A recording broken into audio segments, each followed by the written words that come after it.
Bienvenidos a un nuevo vídeo en este formato que tanto nos gusta y que tanto tiempo hacía que no hacíamos. Hoy tengo la oportunidad de charlar con Robert de un tema que a muchos os interesa y que habréis visto ya en la miniatura del título, que es ¿qué ha pasado con la izquierda? Bueno, primero de todo, Robert, ¿qué tal? ¿Cómo estás? Bueno, pues encantado de hacer este formato otra vez. Vamos a empezar a hacerlo todos los meses y cuando venga Pau intentaremos grabar 2 o 3 vídeos. Y esto es la antesala que tenga el estudio y que lo hagamos en el estudio. Bueno, Robert, se me ha ocurrido hacer esta entrevista a raíz del próximo libro que vas a sacar. Ya tendréis más información en el próximo, en los próximos meses, vamos a decir. Vamos, el 14 de junio está en vuestras librerías. Y firmaré libros justo, no sé si el 15 o el 16, en los últimos días de la Feria del Libro. Así que, bueno, hoy tenemos la oportunidad de lanzar un material que a mucha gente le interesa. Muchos vienen de tradiciones de izquierdas en sus familias o consideran la izquierda algo más relacionado con cosas del pasado, a pesar de que la izquierda ha evolucionado, sigue habiendo como un recuerdo de lo que fue. ¿Tú qué dirías que ha pasado con la izquierda? Bueno, la izquierda, a mí me gusta llamar la izquierda woke, hay muchos nombres, hay gente que lo llama izquierda caviar, izquierda caniche. Del frenopático también. Izquierda del frenopático me gusta mucho, es la Sí. segunda que más me gusta. Pero yo creo que lo que mejor define esto es o izquierda posmoderna o izquierda woke. Y yo considero que han tenido una evolución en la cual han pasado aparentemente de combatir el sistema, aunque sea desde posiciones más reformistas, pero sí había como ciertos tintes, cierta retórica más rebelde, más de que hay que cambiar cosas, de los de arriba y los de abajo, de los ricos, de ir contra los empresarios, ¿no? Sí. Y como defender los intereses, aunque sea de forma retórica, digo, de los trabajadores o de los obreros, que no es lo mismo, que hay gente que cree que es lo mismo, pero no es lo mismo. Y sin embargo, con el tiempo se han convertido en los defensores e impulsores de la ideología hegemónica en la actualidad. La ideología hegemónica es la de la izquierda woke, hay gente que habla de marxismo cultural, a mí se me revuelven las tripas cada vez que lo dicen, porque no es así, para mí no tiene nada que ver con el marxismo. Sé que hay gente con símbolos, etcétera, que esta ideología profundamente reaccionaria ha penetrado en sus organizaciones. De hecho, en la mayoría de las organizaciones comunistas pues, ha penetrado y han dejado de ser comunistas desde mi punto de vista. Y lo que hacen es defender el pensamiento único, que para mí son un conjunto de dogmas que son de obligado seguimiento, ¿no? Y ahí el sujeto revolucionario ha pasado de ser la clase obrera a ser un conjunto de minorías bastante difusa. Claro, porque unas se superponen a otras, ¿no? Y incluso cuando ellos intentan hacer las escalas de opresiones, al final es un absurdo que lleva a la nada, ¿no? Porque ¿quién está más oprimido? ¿No? Es como un concurso. Y en realidad esas minorías oprimidas, que en un sistema más justo lo que habría que hacer con las que de verdad son una minoría es garantizar la igualdad ante la ley y el desarrollo personal, yo creo que lo que se hace es erigirlas como en sujeto revolucionario que a través de la transgresión individual, es decir, la no normalidad, intentan aparentar como que están prácticamente haciendo la revolución. Y creo que eso es un triunfo de las ideas liberales, más o menos distorsionadas, de fomento del individualismo, como si el individuo pudiera cambiar la sociedad, cuando yo creo que es lo colectivo, y lo que tú aportas a lo colectivo, lo que tiene potencial transformador. Entonces, ahora hay como identidades absurdas de grupos minoritarios que conforman esa izquierda, que es el progreso. Para mí es la progresía, no el progreso. Yeah. Para mí progresista es el que quiere avanzar, ¿no?, en el desarrollo de la humanidad, y estos progresistas lo que quieren es defender los intereses de la progresía, es decir, para mí una especie como de construcción de nueva burguesía. Y esa es la izquierda que tenemos, ¿no? Izquierda que coincide en sus ejes programáticos con los de las grandes empresas multinacionales, que son las que realmente dominan y gobiernan en nuestros países. Y en defensa de ese pensamiento único son capaces de hacer cualquier cosa: juicios, criminalización, señalamientos de todo tipo, censura, y lo vivimos todos por igual, ¿no? Hace poco había un acto conservador y el alcalde de Bruselas, si no recuerdo mal, que es de origen turco, mandó a la policía a evitar una charla de conservadores en la cual había presidentes de países. Y bueno, y posibles candidatos a la presidencia. Claro. También. ¿Y qué pasa? Que es espectacular que él pueda mandar a la policía local a evitar un acto y sin embargo no los envíe a las mezquitas donde están criando fundamentalistas y destruyendo sus países. Entonces esto con esto te das cuenta de que están penetrando en el sistema, ¿no? Y que estamos poniéndoles una alfombra roja para que se metan en la política. Lo estamos viendo con Esquerra y sus candidatos musulmanes, lo estamos viendo que es la izquierda la que está dejando entrar a esta gente en pro de la multiculturalidad y el hacer un poco tabula rasa de todo y un ciudadano en un lugar llamado mundo y que todos somos iguales, etc. Y claro que hay que tener igualdad entre las personas, ¿no? Por ejemplo, ciudadanos de España que sean más morenos, menos morenos, todos tenemos que tener igualdad. Pero no, o sea, la gente que tenemos diferentes culturas, no somos iguales. O sea, sí hay que tener igualdad ante la ley, pero no hay que buscar ser idénticos. Creo que lo que están intentando es destruir, fomentar esas identidades parciales. Y ellos piensan que el Islam es una de esas identidades parciales, y no lo es una religión a la ofensiva. Pero lo que quiero decir es que han como dispersado para no centrarse en los problemas reales. Y nos tienen una polarización constante entre comunistas y fascistas, pero no hay ni comunistas ni fascistas. Hay gente poniendo el cazo y creyendo que están avanzando nuestras sociedades y es un retroceso. Eso de que no, la humanidad avance hacia el desarrollo y es imposible. Bueno, pero hay grandes retrocesos y yo creo que estamos en un pozo actualmente. Sí. Un pozo en el que esta izquierda nos está llevando a posiciones suicidas, en las que se está demostrando que no pueden gobernar en ningún país de forma estable y donde lo hacen solo hay ruina y desolación.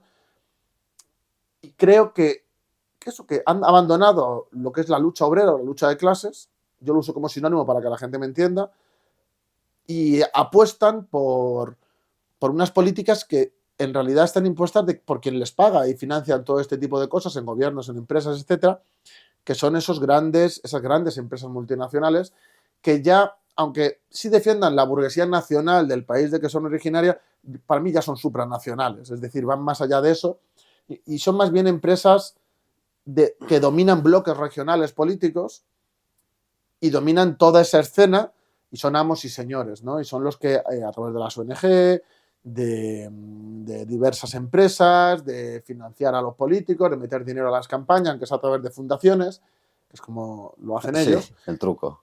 Creo que están dominando todo el espectro, por lo menos occidental, y nos están llevando a que la gente sean consumidores dóciles y sumisos sin identidad.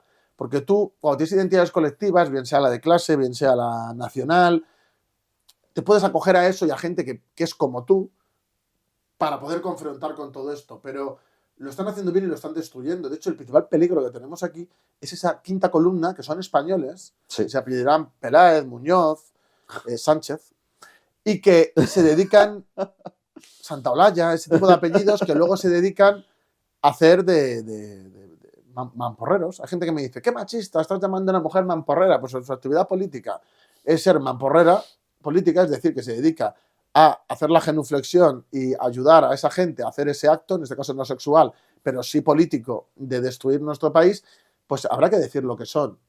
Y yo creo que su función con respecto al sistema es la misma que el mamporrero de un cerdo cuando están preparando el apareamiento. Yo creo que es muy similar.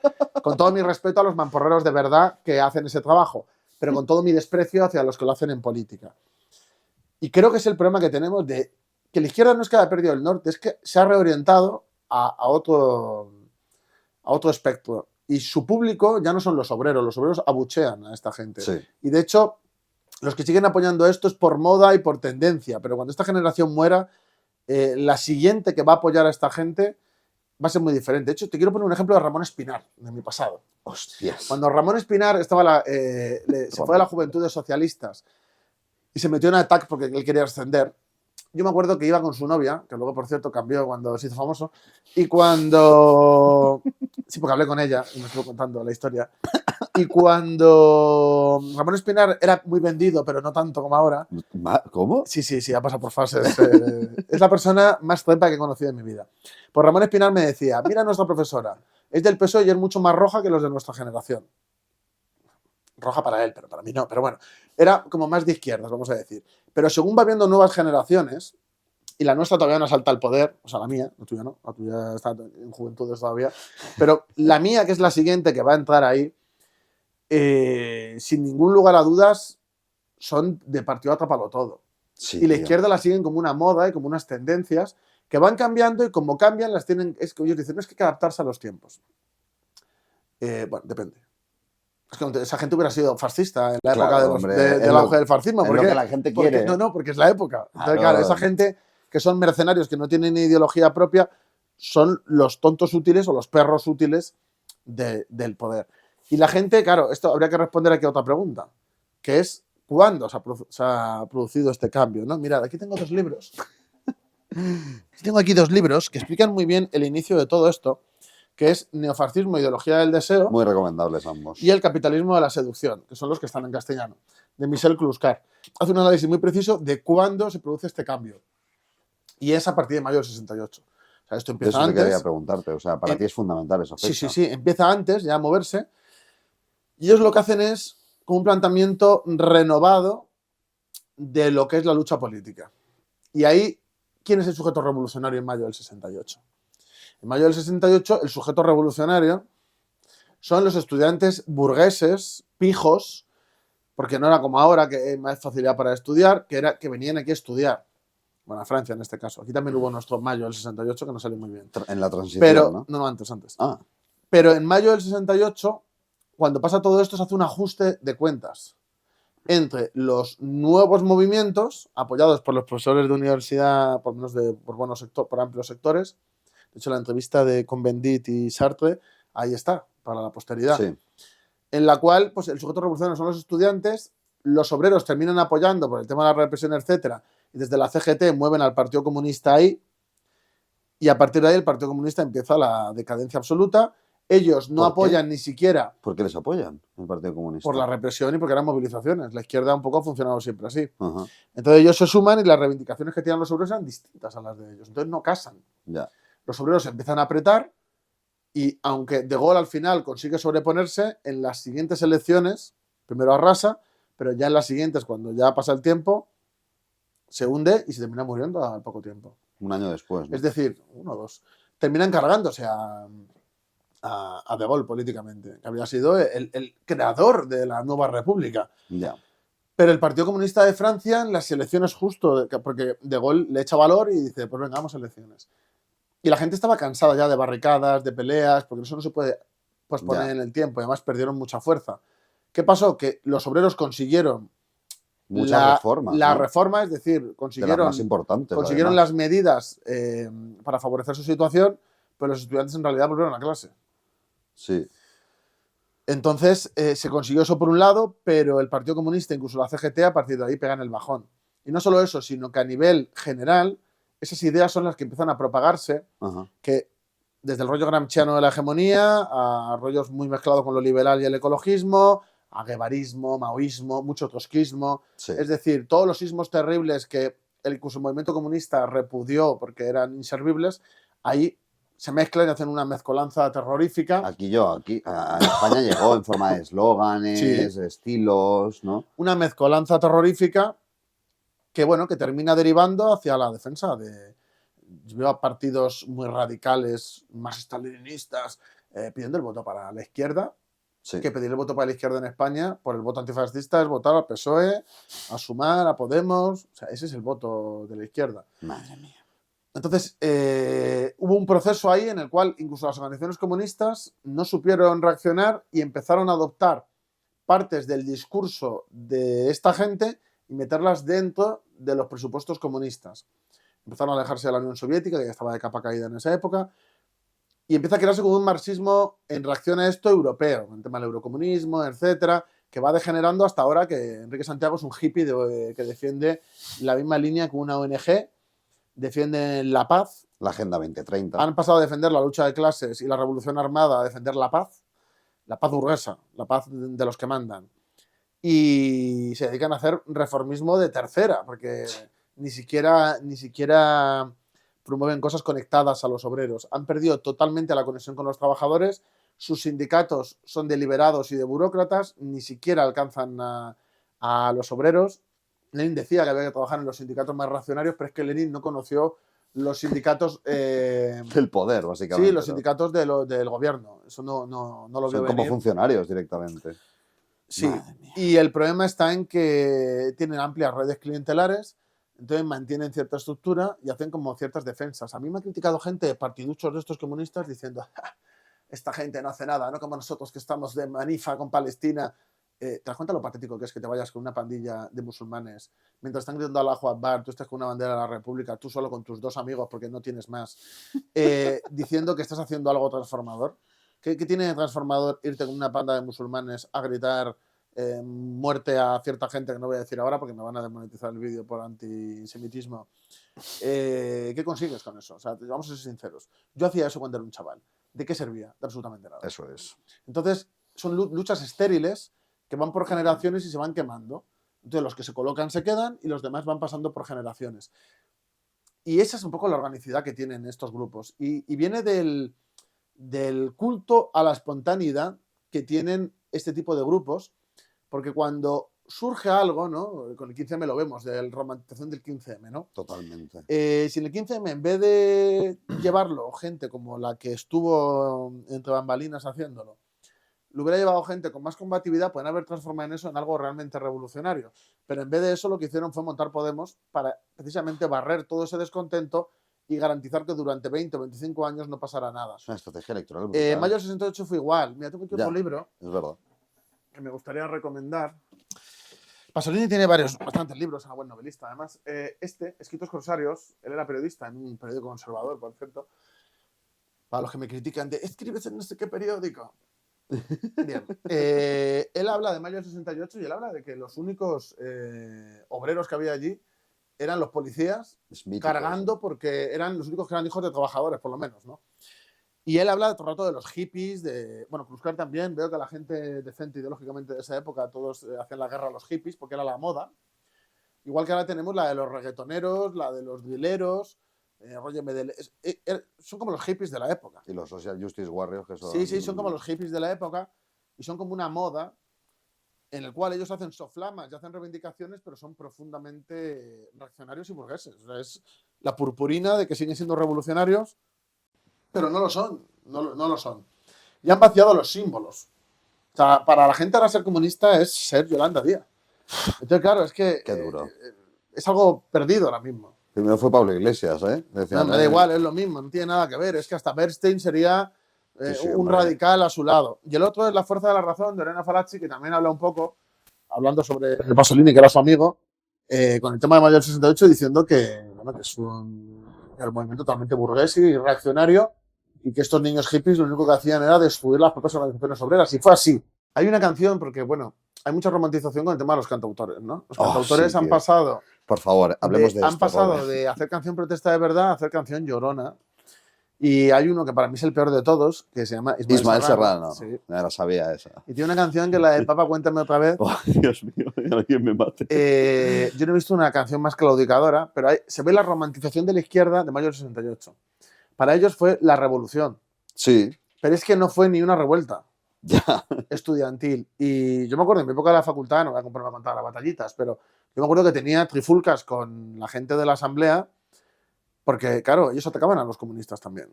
Jugaban a los dardos con sus caras y cosas así. Y claro, yo llegaba allí, yo usaba la dialéctica y quitaba todo lo que tenía que ver con algo que me molestase a mí y les dejaba con sus cosas de perroflautas, ¿no? Le dejaba Khrushchev, se me da igual, pero el resto lo arrancaba todo y me lo llevaba. Porque me parecía indigno que esa gente, que lo único que hacía era estar drogándose, bebiendo y no duchándose en el pasillo de la facultad todo el día, enfrente de la cafetería, estén jugando a los dardos con gente que dio su vida por cambiar cosas, equivocadamente o no. Entonces yo me enfadé mucho y les quité todo lo que tenía que ver conmigo. Y ellos celebraron, hicieron como, no me acuerdo qué aniversario era, y trajeron a gente de fuera a hablar, en plan como si fuera, bueno, la mayor revolución que ha habido en el mundo, ¿no? Qué triste. Pero es que no se consiguió nada. O sea, se consiguieron reformas para los obreros, pero nada más. Y la canción esta de Ismael Serrano habla de unos hippies con pantalones de campana que arruinaron la vejez de un dictador. Y no arruinaron nada, se murió en la cama, tranquilamente tumbado. O sea, ojalá hubiera sido distinto, pero es que no fue así. Entonces hay una romantización de eso, pero porque ellos siguen esa estela. Esta ideología, en la Unión Soviética había campañas contra los cosmopolitas, contra los críticos teatrales, por ese tema de un país, ¿no? Sin lo nacional no servía de nada, ese cliché que se hace muchas veces del comunismo, que ellos mismos terminaron superando. Es decir, en la Unión Soviética de los años 30 se superó totalmente el conflicto con lo nacional, abrazándolo y haciendo lo propio. Y esta izquierda es todo lo contrario, es totalmente nihilista en lo nacional, quieren destruir esas identidades. Y de ahí eso fue degenerando, de que primero son los estudiantes, luego son nuestro queridísimo e ilustradísimo periodista Antonio Maestre. Él decía que los comunistas tenemos que ponernos detrás de, como si fuera una mani, una revolución, de Greta Thunberg, Sí. de una chica trans y no sé qué otra cosa quería. Y alguien racializado. Y es como, Antonio, no entiendes nada. O sea, ya no solo no sabes ni quién es Ramiro Ledesma, que te crees que se llama Rafael y es un futbolista, ni sabes nada de marxismo, ni sabe nada de nada. O sea, No. es una persona que se podría haber dedicado a ordenar libros, aunque no creo que lo hiciera muy bien. Es que ya parece que valer también. Y yo el problema que veo en la izquierda es que este pensamiento, que en realidad es una negación de la lucha de clases, claro, porque ya, ¿qué son las clases? No, claro, claro. Entonces es una negación de la lucha de clases, es una apuesta por el nihilismo, o sea, por acabar, perdón, que me perdonen los nihilistas, que había un chico que me escribía siempre, quiero decir, como que niegan el hecho nacional y siguen las modas de parciales que al final conforman un pensamiento que para mí es el que defiende los intereses del capital financiero en el momento actual. ¿Cómo? Es decir, para mí el posmodernismo ideológico no es otra cosa que el resultado lógico de lo que para mí es la ideología del capital financiero en el momento actual. Es decir, con esto se defienden los intereses de clase de esas grandes empresas, porque también los estados capitalistas ya no defienden, esto es un poco de marxismo, pero bueno, no quiero desvirtuar el vídeo, pero ya no se defiende a la burguesía en general. Ya. Se defiende a la gran burguesía. Y ya es que es la burguesía supranacional. Y es lo que defienden estos estados, que son realmente sus amos. Y esta ideología es el fruto lógico para mí de la evolución después de la Segunda Guerra Mundial, de cómo fueron los acontecimientos y de las necesidades de ese, Claro, o sea, es algo ese capital inducido al financiero. final, ¿no? O sea, Hombre, claro. en Estados Unidos se difundían a pensadores como Michael Esas Foucault. ideas salieron de Europa, Escuela de Frankfurt, etcétera, y anteriormente había otros, salieron de Europa, fueron a las universidades norteamericanas, ahí se hizo otra vez, vino otra vez a Europa, y ahora Estados Unidos vuelve a ser vanguardia de importación de toda esta, para mí, degeneración ideológica. De hecho, los revolucionarios lo que dicen allí, o sea, lo que la izquierda Sí. allí dice que es revolucionario, aquí tiene que Y serlo han también. renegado totalmente la lucha de clases. O sea, el obrero blanco es Es el enemigo. es un reaccionario, y el día que no haya obreros blancos, si lo consiguen, pues será el hombre trabajador exactamente igual. Ya. De hecho, mantienen la idea del patriarcado, es otra cosa, cuando el patriarcado es un sistema socioeconómico que privilegia al hombre por encima de la mujer por el hecho de serlo. En las sociedades occidentales lo que hay son leyes discriminativas del hombre. O sea, ya no existe el patriarcado. En Occidente no existe, es ridículo. Ha habido un desarrollo, eso ya no existe. Y pueden citar artículos y textos de hace 150 años, pero eso no quita que ya no existe, porque han cambiado las condiciones materiales. Y si tan marxistas fueran, se adaptarían a las condiciones materiales de ahora. Análisis concreto de la situación concreta. Y creo que es el problema de esta gente. Creo que caen mucho en el doctrinarismo, en el sectarismo y, por lo tanto, en el dogmatismo. ¿Tiene que ver con todo esto la caída de la Unión Soviética, por ejemplo? No la caída en los 90, sino lo que siempre hablas tú del 20 Congreso. Mira, en un inicio, igual que te digo que en la Unión Soviética con Stalin se persiguieron este tipo de cosas, llega un momento, sobre todo con Brezhnev, que ellos lo que quieren es dañar Occidente, intentar salir para arriba. Amigo. Y incluso algunos metieron dinero a movimientos de este tipo. Aquí los maletines llegaban a Carrillo. Pero lo siguen haciendo. Llegaban maletines que en un momento dado se dividieron entre el PC y lo que se llama el PC punto. Y luego cuando se da todo el proceso de caída, pues terminan prácticamente disolviéndose todos porque ya no llegaba dinero y son gente bastante, se ha demostrado, son gente bastante incapaz. Pero hay que ser sinceros de que ellos al final terminaron metiendo dinero en todo esto. Ya. Pero en la época buena de la Unión Soviética, es decir, antes del 56, esto se perseguía. De hecho, hubo gente que la metieron en la cárcel, precisamente por desarrollar este tipo de planteamientos. Yo aquí no estoy entrando en si es bueno o es malo. Ya, sí, todo el mundo sabe mi opinión. Me estoy metiendo en el sentido de que no gustaba y lo perseguían. Entonces, eso de que es marxismo cultural, permitidme que os diga que lo que más daño ha hecho al marxismo es precisamente esta gente que le ha quitado todo lo revolucionario, se ha quedado solo con la simbología y le ha dado un contenido nuevo. Kluskar hablaba de que esta ideología hablaba del freudomarxismo y hablaba del liberalismo libertario. Es verdad, el liberalismo libertario. Ya, pero es que estos grupos marxistas es su ideología. Sí. O sea, él decía que era bajo presupuestos supuestamente libertarios en el sentido bueno de la concepción, no libertario que se entiende ahora de ciertos youtubers. Lo que él quería decir es que bajo supuestamente formas y presupuestos muy revolucionarios, en realidad se escondía una esencia muy reaccionaria. De hecho, él llega a hablar de que este pensamiento único es el neofascismo. Eso es verdad. O sea, haceros una idea de Kluskar cómo veía ya las cosas. Y este pensamiento único para mí es mucho más restrictivo, controlador y mucho más desarrollado que el fascismo a la hora de subyugar a la gente. Porque mucha gente está, no es que el fascismo sea la ideología del capital financiero. No en 2024. No. O sea, es ridículo. O sea, el sistema de dominación mediante la alienación y mediante la represión también que supone esta ideología y la implantación de esta ideología hace que no sea necesario otro tipo de artimañas para mantener su dominación. Ahora mismo ellos son totalmente hegemónicos y sí es cierto que empieza a haber alguna disputa, pero esa disputa es mínima todavía y creo que la dicotomía que se está creando ahora por las contradicciones no es la de izquierda y derecha, no es la de rojos y azules, sino es patriotismo y globalismo. Te tengo que parar ahí, porque estamos en un vídeo sobre la izquierda. ¿La izquierda ha muerto ya? Como concepto. A ver, no ha muerto en el sentido de que es lo hegemónico, en realidad es lo que manda. Lo que pasa es que se ha transformado en lo que juró combatir. Entonces ya ser de izquierdas o de derecha ya no sirve para cambiar las cosas, ¿no? Puede servir a nivel histórico para entender de dónde viene la gente y ciertas cuestiones así, pero yo creo que hay que renunciar a ello. Yo renuncio totalmente a la izquierda porque considero que es polarizar a la gente en torno a cuestiones que no son las importantes. Para mí, globalismo es defender los intereses de las grandes empresas. Son los intereses de mantener el sistema. El sistema es el capitalismo, no es la Constitución del 78. Eso es un régimen. El sistema productivo, el sistema es el sistema capitalista y la evolución que ha tenido. Y el patriotismo es la lucha por la soberanía nacional, es decir, por tener las herramientas para mantener lo que somos y dotarnos de armas para sobrevivir y poder encauzarnos por dos opciones. Una, reaccionaria, de vuelta un poco al pasado y de mantener ciertas esencias, clásico, pero manteniendo la dominación de las clases dominantes. Y otra senda, que es para mí la revolucionaria, que es usar ese patriotismo, fusionarlo con la lucha por los trabajadores y seguir un camino de desarrollo, pero de progreso y también de lucha contra la explotación y contra que unos pocos se lucren del trabajo de muchos y que nos dejen de robar, como están robando ahora mismo, las riquezas que producimos los trabajadores. Y esos son los dos caminos que hay. Está el woke, por supuesto, que es la aniquilación. Sí, que lo woke es o sociedades desarraigadas o islamistas, por lo menos en el contexto europeo.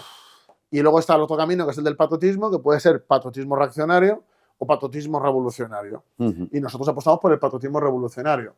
Porque incluso usando referentes de esa derecha radical, lo digo para enfocar a cierta gente, los ricos no tienen patria.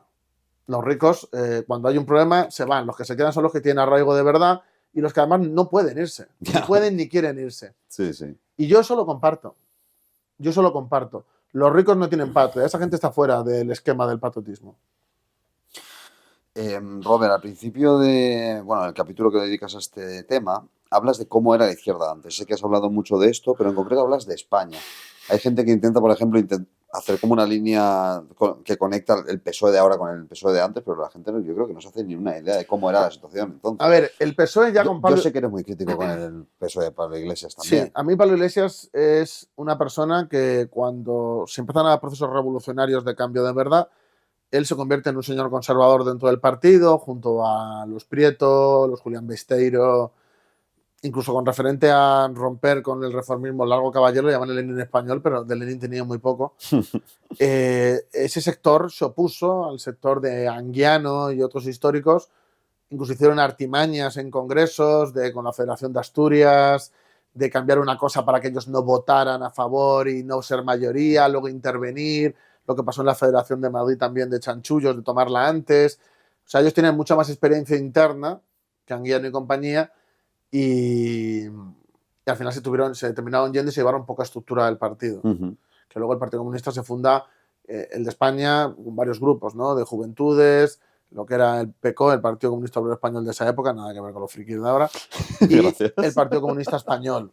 Y cuando se juntan, termina siendo el Partido Comunista de España. Esa izquierda no era una izquierda woke ni... No, ninguna. El PSOE tampoco de esa época. Eran De hecho, es que eran patriotas la mayoría. Ya. O sea, la mayoría de ellos se consideraban patriotas y no huían del hecho nacional. Aquí hubo errores durante bastante tiempo porque se seguían las directrices de la Cominter y la Cominter impulsó medidas aquí que eran contrarias a cualquier progreso. De hecho, el Partido Comunista pasó de tener un número modesto pero bueno a ser 800 miembros. Y es porque, claro, en la República gritaban abajo la República Burguesa, ¿no? burguesa y viva los soviets, lo cual, por muy de masas, pues no era.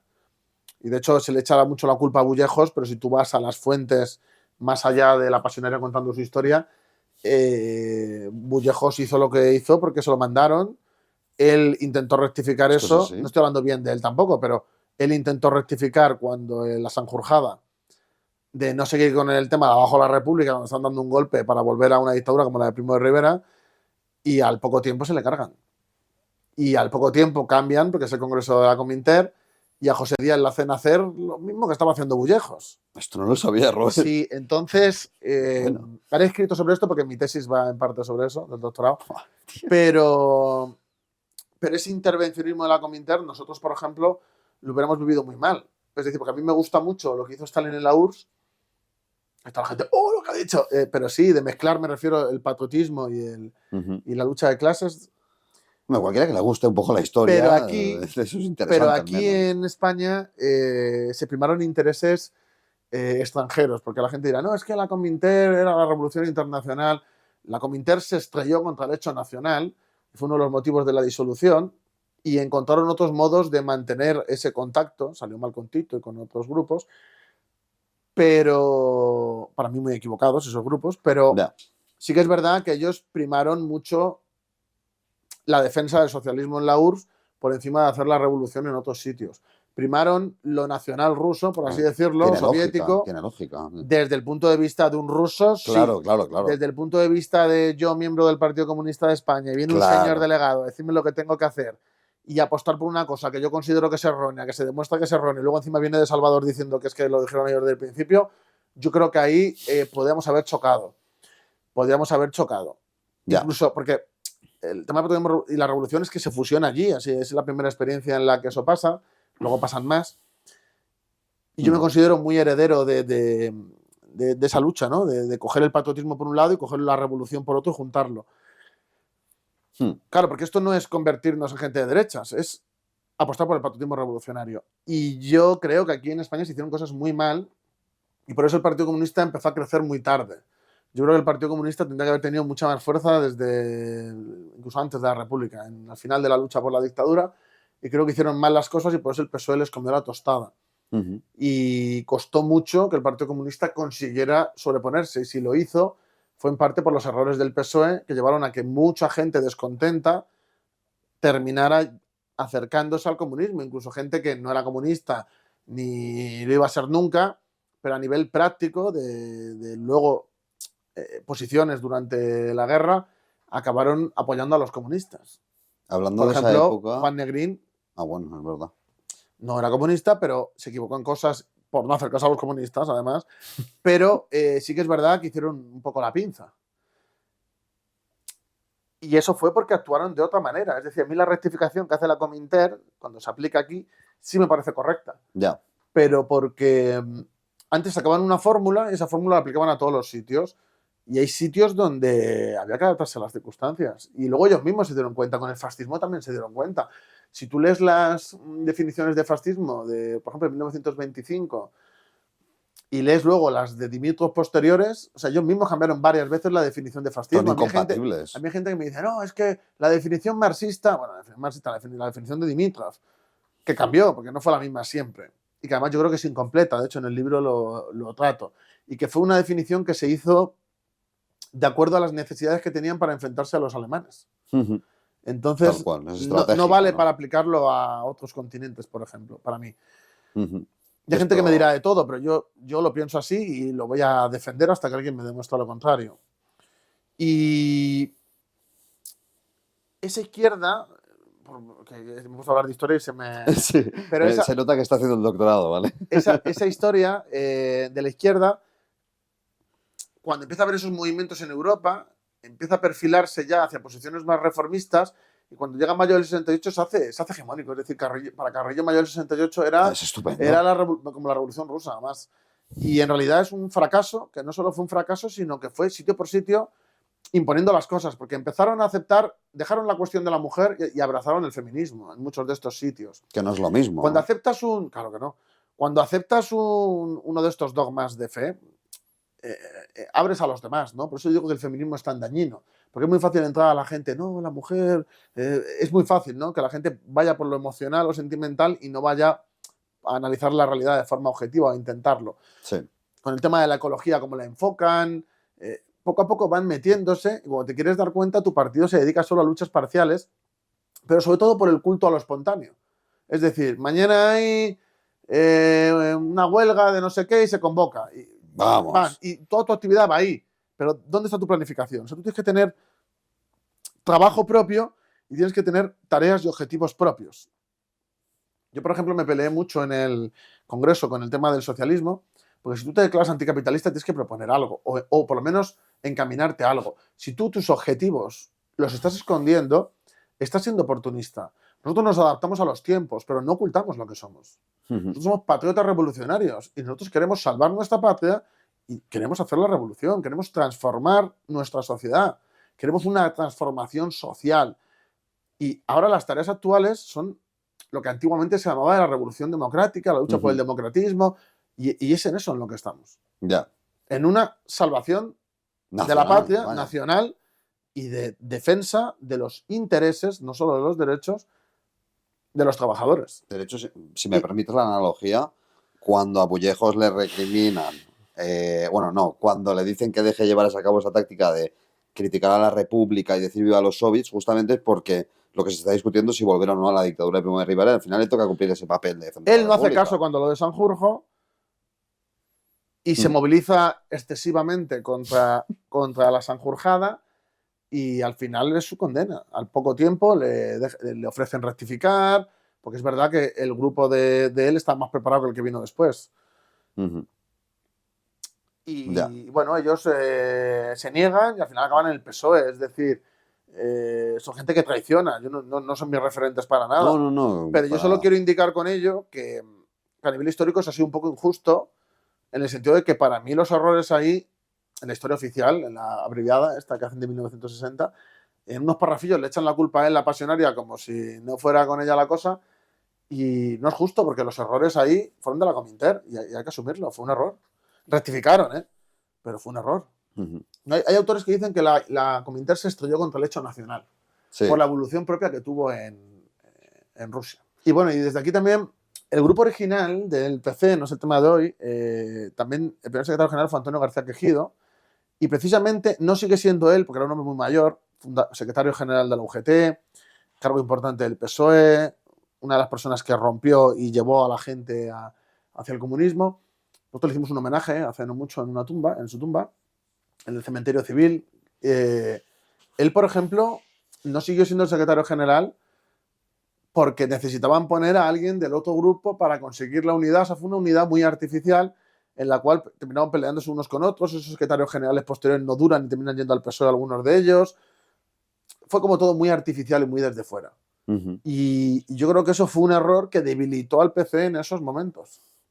Tengo una última pregunta, además relacionada con el PC, que es sobre la cuestión concreta de España en estos últimos años.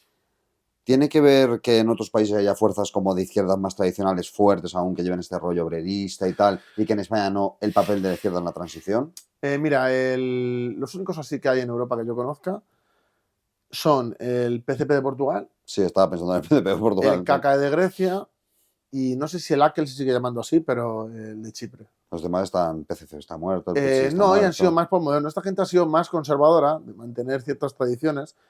Ellos cayeron en el revisionismo y en el reformismo exactamente igual que los demás, pero bueno, de otra forma, vamos a decir. Y estos grupos mantuvieron una estructura. Entonces, han sabido mantenerse ahí. En Portugal están con los verdes o con un sector de los verdes. En Grecia, bueno, tuvieron la escisión del sinaspismos en su momento, terminaron sacando más votos que ellos, o sea, es como que aguantan, ¿no? Pero es un grupo que se ha convertido en un partido conservador, que en comparación con los partidos más degenerados que tenemos aquí, pues puede ser mejor, pero a nivel de objetivo, de revolucionario, de transformación, yo creo que son como un pilar un pilar, pero que no se sustenta. Esa típica ruina que está como a la Sí, mitad y se mantiene de pie a que la se mitad de una mantiene columna sin nada encima, y que sí. no sirve para sujetar nada, pero está ahí, ¿no? Sí, Pues para mí tal es un poco cual. así, de que se mantienen en el tiempo, pero creo que están atados a fórmulas antiguas, caducas y fracasadas Ujú. y no van a ir a más. Yo creo que la única manera de confrontar con por ejemplo, en Grecia, los fascistas, que si se unieran tendrían 30 y pico diputados, los tres Sí, partidos que tienen representación, habiendo ilegalizado a uno, es decir, hay un movimiento fascista increíble en Grecia. sí. Creo que esa lucha se tiene que dar desde el patriotismo, es decir, no se le puede regalar la patria, la cultura, la identidad, no se le puede regalar a los fascistas, porque entonces no van a hacer más que crecer, porque el futuro es esa polarización de globalismo y patria, y hay mucha gente que va a elegir patria. Entonces, si no hay otra opción, van a acabar con ellos. Y yo creo que es lo que hace falta en todos los países de Europa, que empiecen a surgir grupos que también confronten con esta gente y que les disputen el espacio. Yo es que creo Mm, que no puede ser desde la izquierda. O sea, tienen que ser grupos que han surgido desde la izquierda, bueno. O que vienen ya. de la izquierda, vale. Pero tienen que romper, porque la izquierda es la hegemónica, la izquierda es lo que hay, y es que es imposible darle la vuelta a eso. O sea, yo creo que eso es totalmente inviable. Igual que con la criminalización del comunismo, estar ahora con la bandera y todo yo creo que ahora mismo es No el tiene momento de sentido. acumular fuerzas, de crear estructura y de intentar cambiar la imagen que se tiene de ciertas cosas, porque si no la gente va a pensar, no va a pensar que somos terribles asesinos, dictadores, no, es que van a pensar que somos Yolanda Díaz. Y eso es peor porque Dios de mi vida. lo otro implica combatividad, vamos a decir virilidad en el sentido político, y esto solo dan arcadas, o sea, dan verdadera, una mezcla entre pena, lástima y repulsión, y es que son los que nos gobiernan, si es que es lo peor, si es que son los que nos gobiernan, Pau, Ay, Dios. ¿Cómo no quieres que me ría, tío? y la izquierda se ha Oh, convertido en eso, incluso la izquierda radical se ha convertido en el rigodón de esta gente. O sea, es el rigodón de la izquierda más mainstream o más grande y están en plan mayordomo todo el rato detrás haciéndole su juego sucio.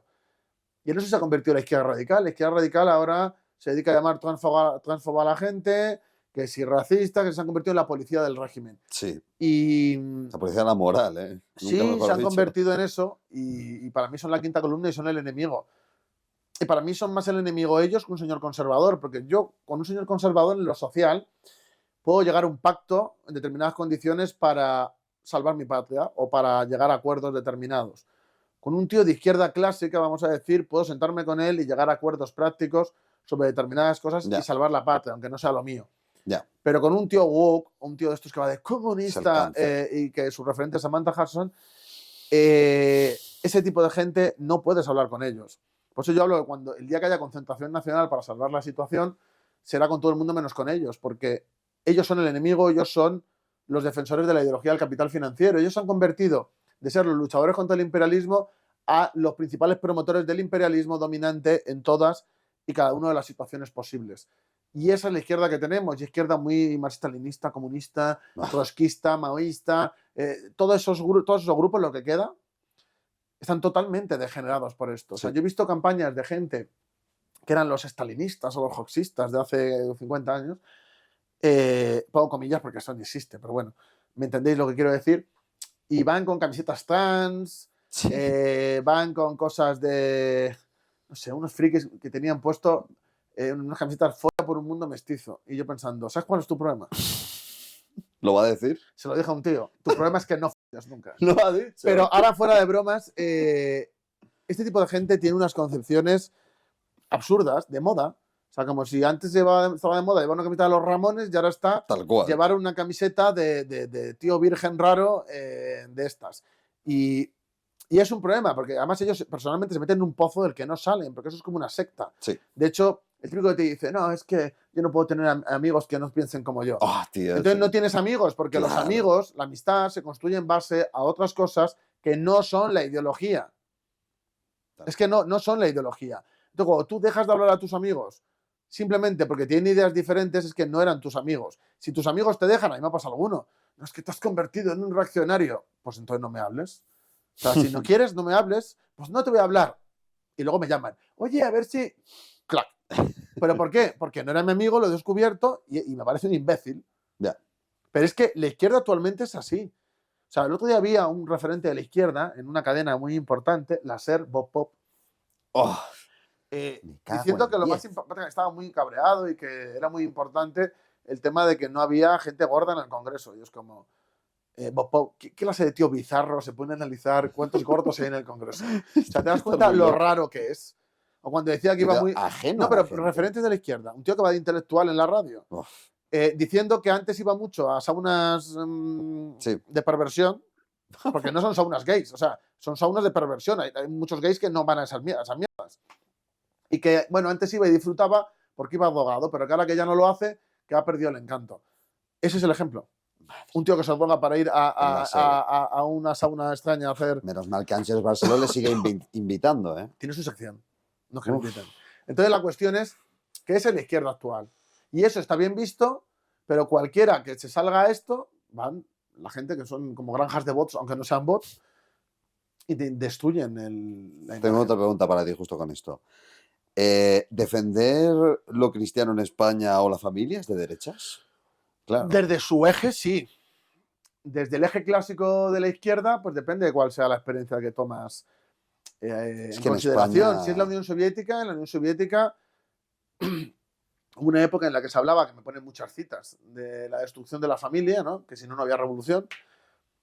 Pero llega una época, estoy hablando de los años 30, en la que se apuesta frontalmente por la recuperación de los valores familiares y en el que se llega a una especie de concordato, porque no fue un concordato, Ujú.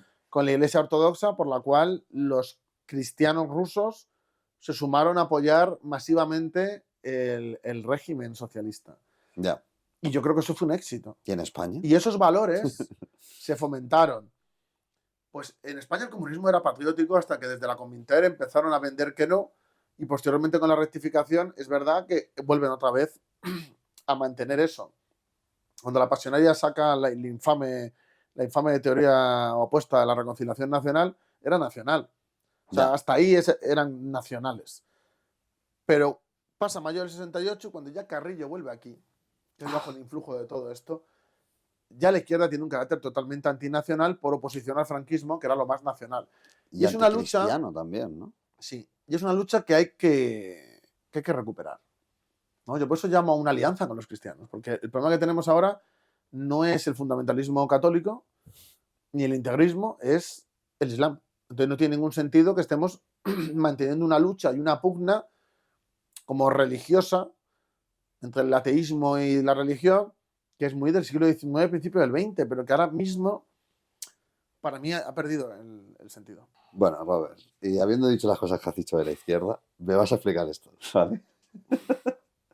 ¿Cómo reconstruir la izquierda revolucionaria en España? Bueno, los dos que tengo, esos dos...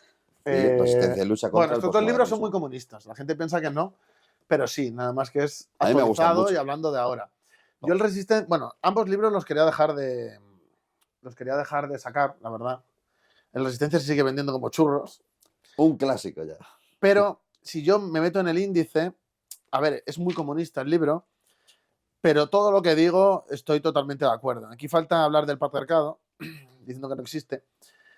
Eso vendrá, no os preocupéis. Pero este libro sigue en plena vigencia. O sea, es totalmente vigente. Eso es así. Es muy comunista, pero es totalmente vigente. Claro, pues yo tengo que reconciliar el tema de que yo estoy impulsando el patriotismo revolucionario y teorizando y escribiendo sobre eso y llevándolo a la práctica. Y por otro lado, pues yo sigo defendiendo mi ideología y sin cambiarla. Entonces, claro, los textos antiguos como que chocan un poco porque ahora me estoy dedicando a lo otro, ¿no? Que es una cuestión de practicidad, no es una cuestión de abandono de nada. Y además porque yo pienso que es lo que tengo que hacer. O sea, es que yo creo que lo revolucionario ahora es apostar por el patriotismo revolucionario y no por cosas que en las condiciones materiales actuales pues es que es absurdo, ¿no? Entonces yo me dedico a formar gente, a crear cuadros, a capacitarla, o sea, yo ese trabajo lo hago. Pero creo que a nivel externo, a nivel de... Yo me tengo que centrar más en esto. Este libro también es muy comunista. El título no me gusta. ¿Cómo reconstruir la izquierda revolucionaria en España? Es que ya no es mi... No es mi objetivo. lucha. A mí me gustaría cómo reconstruir el movimiento revolucionario en España. Por ejemplo. De hecho, podemos cambiarle el título en una futura edición. ¿Eso se puede hacer? Sí, eso ya lo hemos hecho con la introducción al comunismo. Bueno. Y luego aquí, a ver, no es que me arrepienta, porque está bien, pero hay alguna cosa que a mí me parece que está un poco... Tened en cuenta que esto para mí es el punto de ruptura. O sea, aquí es cuando salimos del armario con el tema del patriotismo y es muy positivo y se ve el cambio de lo que éramos antes a lo que somos a partir de este libro. Pero claro, yo ahora lo haría de otra manera. Aquí lo justifico desde el marxismo. Sí. Y aquí. Pero ya, pero no hablo de patriotismo. No, es cierto. Entonces, bueno, me parece interesante, pero hay un capítulo que es el de la cuestión nacional, que bueno, el análisis está bien, pero claro, nuestra apuesta no es la República Federal, Popular, ni el derecho de autodeterminación, ni nada de eso. Entonces ahí es una parte que eso que yo me gustaría actualizarlo algún día, porque no es lo que pienso. Yo creo que es fruto de la maduración política y del Sí. desarrollo práctico. Y el cambio en España también. Y Cambio objetivo sí. al final. Y bueno, no lo hemos quitado todavía, aunque seguramente en la siguiente edición pues haga un prólogo y por lo menos lo explique. Pero bueno, yo le tengo cariño en el sentido que la gente, yo creo que lo compre, verá que es una evolución, ¿no? De cuando escribí esto. Además tiene 2 anexos muy interesantes. Que es anterior, esto es anterior a cuando lo pone aquí. Es decir, este libro en realidad no es de 2020. No. O sea, este lo saqué en 2020, pero era de bastante antes, y este igual. Y cualquiera de los otros son como reediciones que hicimos del libro antiguo que no me gustaba. Y a lo mejor pone 2019, pero la historia de la España revolucionaria, ese no es de 2019, en No. realidad. Ese es de 2017, yo creo. Sí, puede ser. Lo que pasa es que, bueno, hicimos como el nuevo, lo reconstruimos un poco. Yo también he aprendido mucho. Y entonces, pues yo leo mis textos antiguos y no me gustan. Entonces, pues hicimos cambios. Eso es bueno, eso Pero es en que realidad evolucionas. es muy anterior.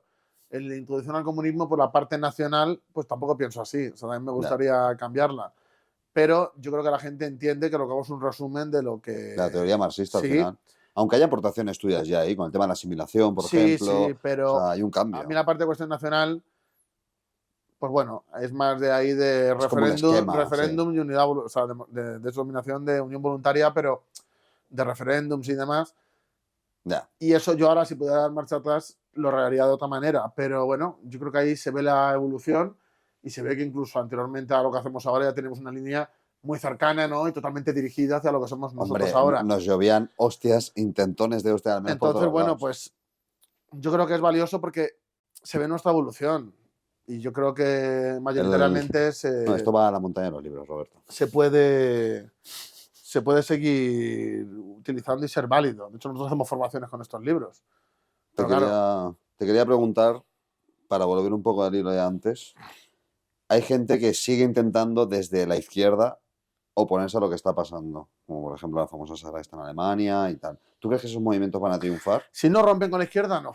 Es decir, siendo de izquierda crítica y haciendo medidas tibias para solucionar los grandes problemas, ¿es menos malo que los otros? Sí. Pero ¿quiénes son los que mandan? Ya. Y después del destrozo que nos han hecho en Europa, hace falta mano dura, estados de excepción y cambiar las cosas a las bravas. Y esa tía no lo va a hacer porque en el fondo y en el último momento siempre va a elegir ser de izquierdas y ser progresista, que lo sigue diciendo. Ya. Entonces yo creo que son movimientos que no sirven para nada. Es como si me dices, dentro de la izquierda actual, Sumar tiene un papel relevante que sirve realmente para algo. La gente justifica su existencia porque llevan hacia la izquierda al PSOE y aprueban reformas que no se aprobarían de otra manera. A mí eso me parece una estafa y me parece que son... Mantener todo igual. Son un bastón en el que se sujeta el PSOE. Y creo que esta gente lo único que va a hacer es debilitar a otros grupos que sí que quieren cambiar las cosas. Porque esa Sara va a apoyarse en grupos de la nueva derecha populista para hacer las medidas que hay que hacer. Lo dudo. Y menos esa mujer va a hablar para que en Alemania haya una concentración nacional y se tomen las medidas adecuadas para expulsar a millones de personas que no deberían de estar en Alemania. Lo dudo. Ya. Va a meter mano dura de mandar al ejército a determinados barrios a tomarlo por la fuerza para acabar con los delincuentes que están con Kalashnikovs por la calle y con la policía de la moral. ¿Van a atacar a la policía de la moral a tiros por la calle? No. Entonces, como no lo van a hacer, yo creo que son movimientos que en el fondo nos perjudican a los que sí estamos dispuestos a hacer como hizo Bukele en El Salvador. Esto es otra pregunta que tengo que hacer. Usar la autoridad es cosa de derechas, porque parece ser que no se acuerdan de la historia de la izquierda. La autoridad y el orden. O sea, en la Unión Soviética, ¿qué era lo que se promovía? La anarquía, ¿no? ¿Te guste o no te guste? ¿Había autoridad? Sí. ¿Había orden? Sí. Eso lo reconocían hasta las potencias occidentales. No, pero es que hay libros horribles sobre la represión del comunismo. Ya. Si eso no es autoridad y orden... Ya. Al final parece que esa izquierda hippie como que ha intentado impugnar todo eso diciendo que estaba mal y Mira, que no era yo verdadero. creo que el problema es que han cogido mucha esencia del liberalismo y lo han hecho propio. Ujú. Y una cosa es lo que decía Marx de han llegado hasta aquí los liberales, ¿no? Su papel revolucionario en la historia, ahora nosotros lo continuamos. Sí. Una cosa es eso y otra cosa es abrazar la esencia del liberalismo y transportarla ahora con un rostro travestido y adornado con colorines. Y yo creo que ese es uno de los problemas que tienen y por lo que esta izquierda ya no puede hacer nada. Está como en una huida hacia adelante en la cual solo está el precipicio y hay gente que les persigue.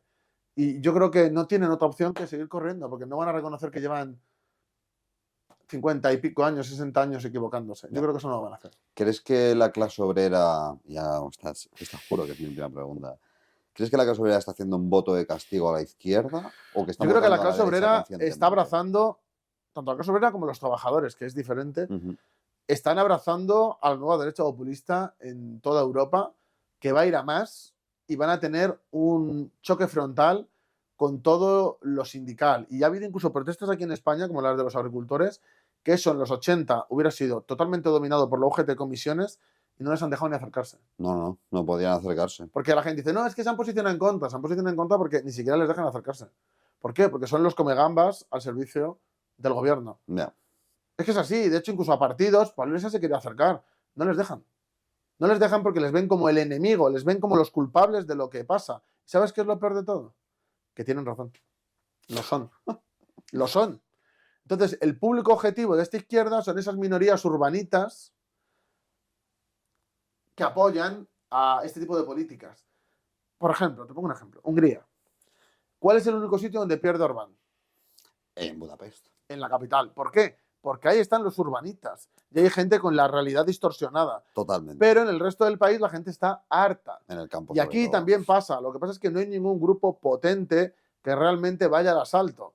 Y potente quiere decir que lo mismo mañana te legalizan por hacer lo que tienes que hacer. Y no hay ningún grupo en el Parlamento que haga eso. Ninguno. No solo por decirlo, incluso. Entonces, toca ir y toca dar la pelea en todos los sitios. Y por eso nos presentamos, porque toca pelear de verdad.